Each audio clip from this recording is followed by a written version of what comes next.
इस वीडियो में हम एमटीएस के प्रीवियस ईयर प्रश्न को कवर करने वाले हैं, जिसमें ये तीसरा वीडियो है। तो चलिए पहले प्रश्न की तरफ बढ़ते हैं। हमारा पहला प्रश्न है, वेद समाज के बारे में निम्नलिखित में से कौन सा कथन सही है।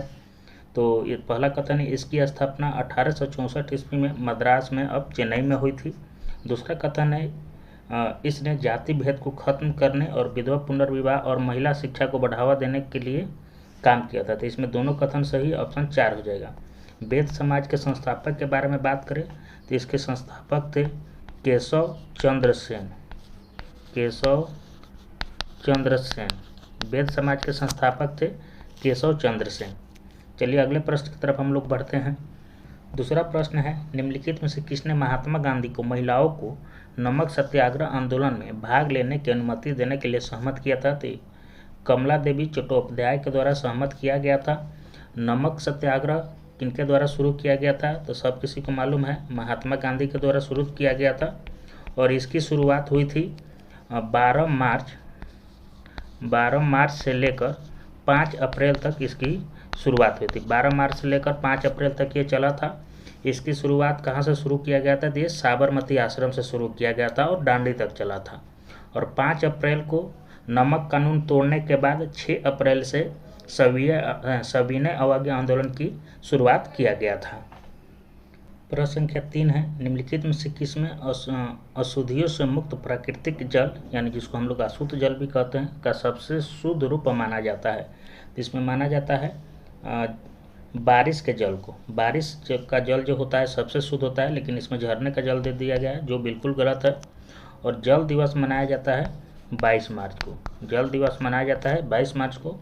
जल का पीएच मान पूछ लेगा तो 7 होता है, यानी जल क्या होता है, उदासीन होता है। चलिए अगले प्रश्न की तरफ हम लोग बढ़ते हैं।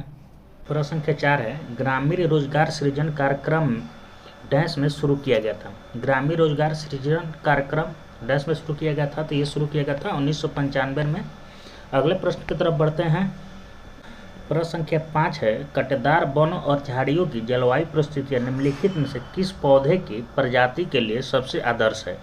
कटेदार वनों और झाड़ियों की जलवायु परिस्थितियाँ निम्नलिखित में से किस पौधे की प्रजाति के लिए सबसे आदर्श होता है। तो यूफोर्बिया जो होता है सबसे आदर्श होता है, ऑप्शन 4 सही हो जाएगा। प्रश्न संख्या 6 की तरफ बढ़ते हैं। प्रश्न संख्या 6 है, चोलों के शासनकाल में किसी विद्यालय के रख रखाव के लिए दी गई भूमि को डैश के रूप में जाना जाता है। किस रूप में जाना जाता है, उसको क्या कहा जाता था, तो उसको कहा जाता था शाला भोग। शाला भोग जो विद्यालयों को रख रखाव के लिए दी गई भूमि होती थी।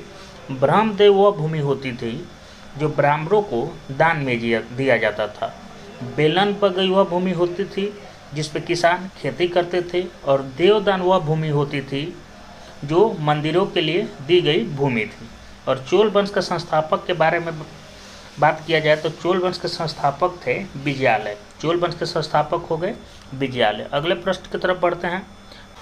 प्रश्न संख्या 7 है, एक्स जिसकी आयु 10 वर्ष से एक कारखाने में कार्यरत है, एक्स के लिए निम्नलिखित में से किस अधिकार का उल्लंघन किया जा रहा है। इसका शोषण के विरुद्ध अधिकार का उल्लंघन किया जा रहा है। स्वतंत्रता का अधिकार है, अनुच्छेद 19 में स्वतंत्रता का है। समानता का अधिकार है, 14 से 18 में समानता का अधिकार है। और धार्मिक स्वतंत्रता है 25 से 28। धार्मिक स्वतंत्रता 25 से 28 के बीच में है। अगले प्रश्न की तरफ बढ़ते हैं। प्रश्न संख्या 8 है, सागा दावा या तिहरा सौभाग्यशाली महोत्सव भारत के किस राज्य में मनाया जाता है। सागा दावा या तिहरा सौभाग्यशाली महोत्सव भारत के किस राज्य में मनाया जाता है, तो ये मनाया जाता है सिक्किम में, ऑप्शन 1 सही हो जाएगा। प्रश्न संख्या 9 देखते हैं। प्रश्न संख्या 9 है, निम्नलिखित में से किस देश में झूम कृषि को कोनको के नाम से जाना जाता है। तो आपको बताना है कि किस देश में झूम कृषि को कोनको के नाम से जाना जाता है। तो वेनेजुएला में झूम कृषि को कोनको के नाम से जाना जाता है। झूम कृषि पहाड़ी क्षेत्रों में होती है। अगले प्रश्न की तरफ बढ़ते हैं। प्रश्न संख्या 10 है, मानव शरीर की लार में निम्नलिखित में से कौन सा एंजाइम पाया जाता है जो स्टार्च को साधारण शर्करा में तोड़ देता है। मानव शरीर के लार में कौन सा एंजाइम पाया जाता है जो स्टार्च को शर्करा में तोड़ देता है, तो ये होता है एमाइलेज। ट्रिप्सिन क्या करता है, ये प्रोटीन को तोड़ता है। ट्रिप्सिन होता है ये प्रोटीन को तोड़ता है। रेनिन क्या करता है, ये दूध के पचाने में सहायक होता है। और पेप्सिन क्या करता है, पेप्सिन करता है प्रोटीन को पेप्टाइड में बदलता है। पेप्सिन प्रोटीन को पेप्टाइड में बदलता है। ट्रिप्सिन यह प्रोटीन को तोड़ता है। रेनिन क्या होता है, यह दूध के पाचन में सहायक होता है। प्रश्न संख्या 11 देखते हैं। तो प्रश्न संख्या 11 है 4 कूलम के आवेश को 6 वोल्ट के विभवांतर वाले 2 बिंदुओं तक ले जाने के लिए किया गया कार्य की मात्रा क्या होगी। तो ये 24 जूल हो जाएगा, ऑप्शन 2 हो जाएगा। प्रश्न संख्या 12 देखते हैं। प्रश्न संख्या 12 है जैसे कि मार्च 2022 में अधिसूचित किया गया था कि भारत सरकार ने डैश सहित अधिकांश राज्यों में महात्मा गांधी राष्ट्रीय ग्रामीण रोजगार गारंटी योजना के तहत मजदूरी दरों में को संशोधित किया है। तो ये असम हो जाएगा इसका ऑप्शन। प्रश्न संख्या 13 देखते हैं। प्रश्न संख्या 13 है कि निम्नलिखित में से किस टीम ने 2021 तक आईपीएल की किसी एक पारी में सर्वाधिक रन बनाए हैं। तो ये हो जाएगा रॉयल चैलेंजर बेंगलोर आरसीबी। और आईपीएल का शुरुआत हुआ था 2008 में। सर्वाधिक बार जीतने वाली टीम कौन सी है, तो मुंबई है। अगले प्रश्न की तरफ हम बढ़ते हैं। अगला प्रश्न है प्रश्न संख्या 14 है निम्नलिखित में से कौन सी प्राणी जगत के संधिपात प्राणी समूह से संबंधित नहीं है। तो ये अष्टबाहु जिसको हम लोग ऑक्टोपस कहते हैं, ये आर्थ्रोपोडा से संबंधित नहीं है। बाकी तितली है, तिलचट्टा है, मकड़ी है, ये सब आर्थ्रोपोडा से संबंधित है। ऑक्टोपस या जिसको अष्टबाहु हम लोग कहते हैं वह संबंधित है मोलास्का से। ये संबंधित है मोलास्का से ये संबंधित है। अगले प्रश्न की तरफ बढ़ते हैं। अगला प्रश्न है प्रश्न संख्या 15 है निम्नलिखित में से कौन तबला वादक नहीं था या है। तो आपको बताना है इसमें से कौन तबला वादक नहीं है। तो शेख चीना मौला जो है ये तबला वादक नहीं है। बाकी अला रखा, किशन महाराज और जाकिर हुसैन ये तीनों प्रसिद्ध तबला वादक हैं।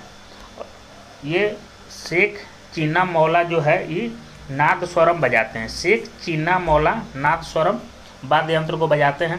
प्रश्न संख्या 16 है 2008 बीजिंग ओलंपिक में किस भारतीय मुक्केबाज ने मुक्केबाजी में मिडिल वेट वर्ग में कांस्य पदक जीता है। मिडिल वेट वर्ग में किसके द्वारा कांस्य पदक जीता गया था, तब विजेंदर सिंह के द्वारा जीता गया था।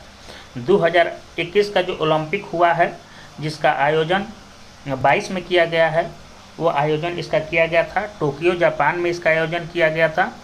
और शुभंकर था इसका मिराई तोबा। 2022 में जो ओलंपिक हुआ है उसका शुभंकर था मिराई तोबा।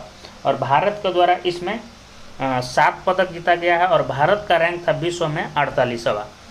प्रश्न संख्या 17 देखते हैं।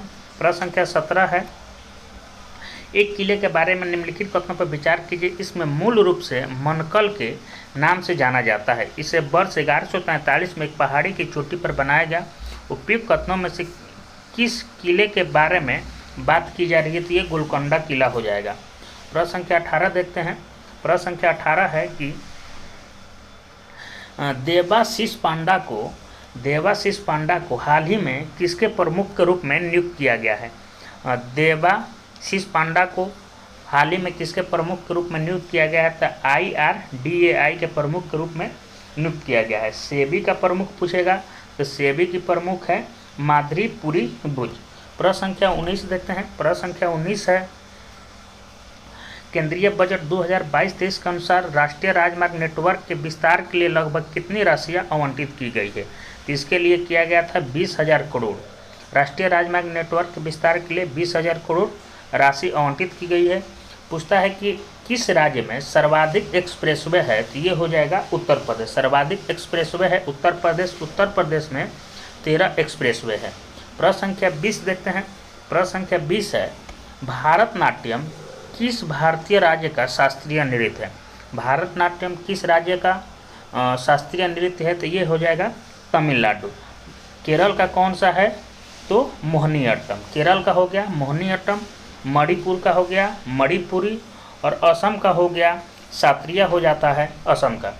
चलिए अगले प्रश्न की तरफ बढ़ते हैं। अगला प्रश्न है हमारा प्रश्न संख्या 21। प्राचीन भारत के महाजनपदों के शासक फसलों की उपज का डैश की दर से वसूल किया जाता था। फसल की उपज का दर कितना होता था, तो 1/6 भाग होता था। महाजनपद की संख्या 16 थी और महाजनपदों का वर्णन हमको अगुंतर निकाय से मिलता है। प्रश्न संख्या 22 देखते हैं। प्रश्न संख्या 22 है